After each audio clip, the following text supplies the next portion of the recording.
Hello my dear friends, आज की class में हम डिस्कस करेंगे लॉन्ग आंसर टाइप क्वेश्चंस। उसमें पहला क्वेश्चन है which data is collected for setting up small venture. हमें एक्सप्लेन करना है कि कौन कौन सा डाटा कलेक्ट करना होता है अगर स्मॉल वेंचर हमें सेट करना है, उसको बनाना है। तो इसको शॉर्ट आंसर में भी क्वेश्चंस में भी करा था, बट उसमें हमने शॉर्ट वे में किया था। अब इसको लॉन्ग में डिटेल में डिस्कस करेंगे, ठीक है। और आपको अगर वीडियो अच्छी लगती है, हेल्पफुल लगती है, लाइक शेयर एंड कमेंट ज़रूर करना और कंप्लीट देखना वीडियो को। अगर आपका एग्ज़ाम है तो एक बार क्या करना, वीडियो देख लेना, देन अपना रिवीजन कर लेना। अपने आपके पास में रिसोर्स अवेलेबल होगा, वहाँ से आप रिवाइज कर लेना। फिर उसके बाद एक बार और वीडियो देख लेना, पूरा कंप्लीट आपको पूरा पक्का हो जाएगा, ठीक है। तो सबसे पहला क्या है, raw material data. Name the major suppliers of the raw material needed for a project. जो प्रोजेक्ट हम बना रहे हैं तो उसके नाम लिखने पड़ेंगे, कहाँ कहाँ से रॉ मटेरियल लेना है, यानी कि जहाँ जहाँ से मेजर जो सप्लायर्स होंगे, जहाँ से हमें रॉ मटेरियल लेना है, प्रिक्योर करना है, तो उनका नाम। then material is to be imported if government policy regarding the import of the material। अगर हमें import करना है, बाहर से लेना है, दूसरे देश से अगर लेना है, तो गवर्नमेंट ने क्या पॉलिसीज़ बनाई है, क्या नियम कानून बनाए हैं regarding the import of the material, ये भी सब देखना है। नेक्स्ट क्या है, prices and availability of the raw material in last few year. यानी कुछ पास के कुछ सालों में देखना है कि कितना तरीके, यानी कि किस अवेलेबिलिटी के अकॉर्डिंग रॉ मटेरियल अवेलेबल हुआ है। तो पहले पास ट्रेंड देखेंगे कुछ सालों के। Does any government policy affect the price and availability of the material in the market. यानी कि फिर देखना है कि क्या कोई ऐसी गवर्नमेंट पॉलिसी या कोई प्राइस है या फिर अवेलेबिलिटी है मटेरियल की, जो भी हमने उसको स्टडी किया है, क्या वो हमारे प्रोडक्ट को अफेक्ट कर रही है या मार्केट को प्रभावित कर रही है। नेक्स्ट क्या है, is there any alteration of raw material which can be use. अगर उसमें रॉ मटेरियल जो यूज़ हो रहा है, अल्टरनेटिव क्या है। अल्टरनेटिव का मतलब ये है कि जो हम आज प्रेजेंट में यूज़ कर रहे हैं, मे भी हो सकता है इसको यूज़ ना करके इसके जगह पे कोई दूसरा मटेरियल यूज़ करने का अल्टरनेटिव अवेलेबल है या नहीं है, तो इसको देखना होता है। अगर अवेलेबल है तो फिर अपने सिस्टम के अकॉर्डिंग, रिक्वायरमेंट के अकॉर्डिंग हम वहाँ पे स्विच कर सकते हैं। देन नेक्स्ट क्या है, मशीनरी एंड इक्विपमेंट डाटा। इसमें क्या हो जाएगा, इस मशीनरी और इक्विपमेंट के अंदर who are the manufacturer supplier of the machinery needed for the project. जो प्रोजेक्ट हम बना रहे हैं, जो मैन्युफैक्चर कर रहे हैं, तो उसके लिए जो मशीनरी चाहिएंगी, मशीनरी के मैन्युफैक्चरर या जहाँ से हमें लेना है वो कौन है, कि ठीक है, ये सब पता होना चाहिए। What are the specification of different brand of the machinery available in the market. जो काम हमको करना है, उस काम के लिए जो मशीन रिक्वायरमेंट होगी, तो अलग अलग ब्रांड, अलग अलग सप्लायर को देखना कि कौन कौन से ब्रांड की मशीन अवेलेबल है एंड उसकी स्पेसिफिकेशंस क्या है। नेक्स्ट क्या, whether the spare part of the machinery are easily available. अगर मान लो कुछ प्रॉब्लम आ जाती है मशीन में इन फ्यूचर काम करते टाइम, तो उसके स्पेयर पार्ट इजीली अवेलेबल हो सकते हैं या फिर नहीं, तो कितना इजी से अवेलेबल हो सकते हैं अगर कोई पार्ट हमें चेंज करवाने की रिक्वायरमेंट हो, यानी कि सर्विस कैसी रहेगी फ्यूचर में। नेक्स्ट क्या है, what is the market standing in the machine manufacturer and to whom has he supplied his machine in the past. What is the performance level of this machine supplied already in the market. क्या है, जो market में जो machine को बनाने वाले बाकी manufacturer हैं, उनकी हमें पास्ट हिस्ट्री देखेंगे कि इन्होंने कितनी मशीन सेल करी है और जितनी मशीन इन्होंने बेची है, जितनी सेल करी है, तो उनमें क्या प्रॉब्लम्स आई है, उनका परफॉर्मेंस लेवल क्या है। तो इन सब को भी चेक किया जाता है, तभी हम जिसका परफॉर्मेंस लेवल, जिस भी सप्लाई या मैन्युफैक्चरर का परफॉर्मेंस लेवल अच्छा रहेगा, हम वहीं से ही खरीदने की कोशिश करेंगे, वहीं से ही लेने की ट्राई करेंगे। Then what guarantee warranty of the performance is given by the manufacturer and supplier. जो सप्लाई या मैन्युफैक्चरर होते हैं वो गारंटी या वारंटी प्रोवाइड करते हैं तो परफॉर्मेंस के लिए, तो वो देखना होता है कि किस टाइप की गारंटी दे रहे हैं। What are the term of the supply. जो सप्लाई के दौरान क्या क्या टर्म्स होंगी वो देखनी होंगी। Then what are the normal repair and maintenance cost. अगर नॉर्मली मशीन रन कर रही है तो उसके मेंटेनेंस के लिए क्या कॉस्ट आएगी, या फिर अगर उसमें कुछ भी ब्रेक डाउन हो गया, कुछ भी प्रॉब्लम होगी तो उसके रिपेयर और मेंटेनेंस में क्या प्रॉब्लम आएगी, ये मतलब कॉस्ट क्या है ये देखना है। इन फ्यूचर अगर रिक्वायरमेंट होती है तो कहीं वो ज़्यादा कॉस्ट तो नहीं हो रहा है, तो इसके लिए भी हमें देखना होता है। Whether special type of transport and handling will be required, क्या जो मशीन हम लेंगे उसके लिए कोई स्पेशल ट्रांसपोर्ट या फिर हैंडलिंग सिस्टम की रिक्वायरमेंट होगी दौरान जब हम उसको सेटअप करेंगे। अगर होगी तो उसकी भी एक्स्ट्रा कॉस्ट आएगी, तो सभी चीज़ों को कैलकुलेट करना होता है पहले ही। Do you need any imported machine, has permission has been taken for import of the machine, यानी कि क्या हमें ज़रूरत है इम्पोर्ट करने की मशीन को, क्या हमारे पास में ऐसी परमिशन है जो कि हमें लेनी पड़ेगी इंपोर्ट करने के लिए। तो ये परमिशन हमें क्या उसकी ज़रूरत है, सही में ज़रूरत है, क्या हमें उसकी क्या क्या परमिशंस लेनी पड़ेंगी, ठीक है, तो ये सब देखना होता है। नेक्स्ट क्या है, मार्केट डाटा। इसमें क्या होगा, कलेक्ट करेंगे data from the existing manufacturer और कंपटीटर, जो पहले से ही मैन्युफैक्चरर है जो बना रहे हैं प्रोडक्ट को, या जो कंपटीटर्स हैं वहाँ से डाटा को लेंगे, ठीक है। तो उसमें क्या क्या देखना होगा, उस डाटा के अकॉर्डिंग हम देख सकते हैं रेंज क्या है प्रोडक्ट की, रेंजेस देख सकते हैं।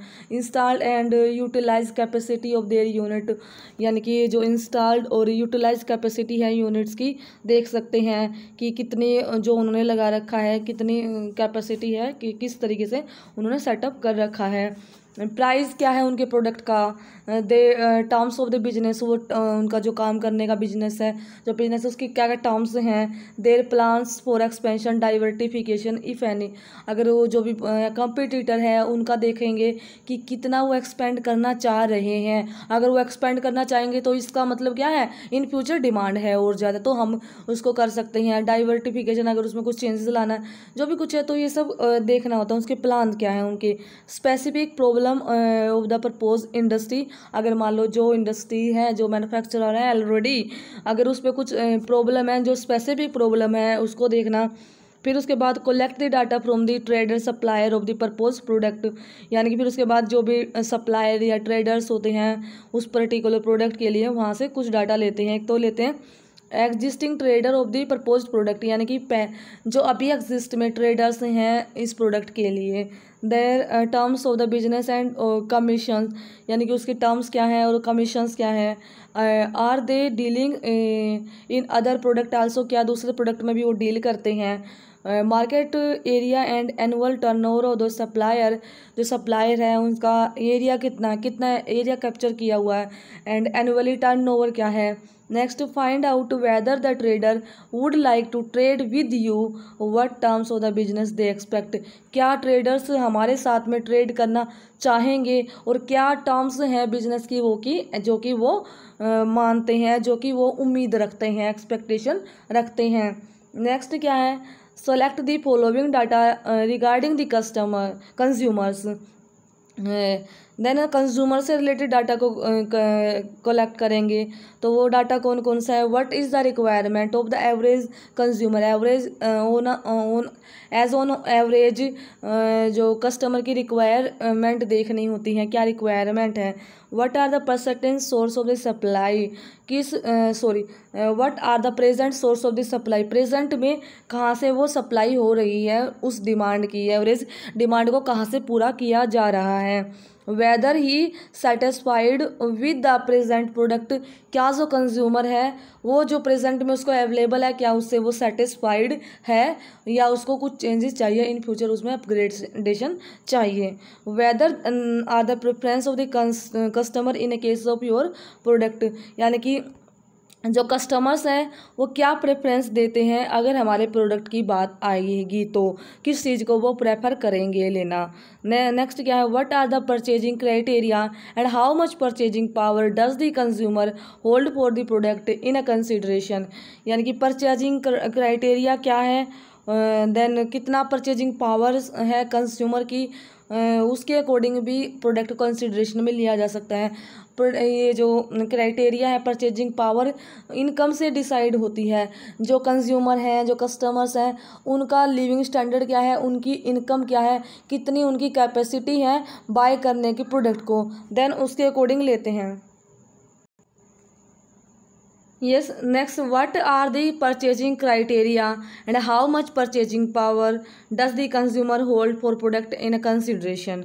Next क्या है, consumption pattern of the product which you want to manufacture, जो प्रोडक्ट हम मैन्युफैक्चर करना चाह रहे हैं उसका कंजम्पशन पैटर्न क्या है, किस पैटर्न के अकॉर्डिंग जो कंजम्पशन किया जाता है।